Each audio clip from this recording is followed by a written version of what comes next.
All right, so option A is to install the official PingBell Shopify app. After installing the Shopify app, you'll have two counters, your order counter and the customer counter. You can always click on this refresh in order to update the latest transactions, but if you want to see the live counter, you have to click into it.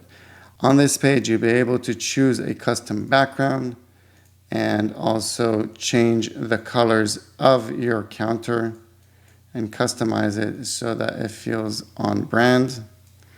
You'll also be able to choose how many digits you want it to show, and you can also change the duration or the time frame for the data that you want to show on your counter.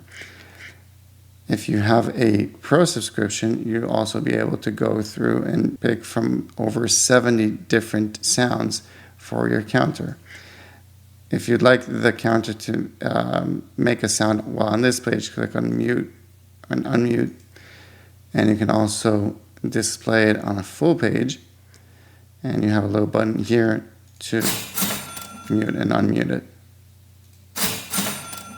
If you'd like to learn how to cast it to a TV, scroll down to the bottom of this page and it will show you in a separate video how to set it up on your smart TV.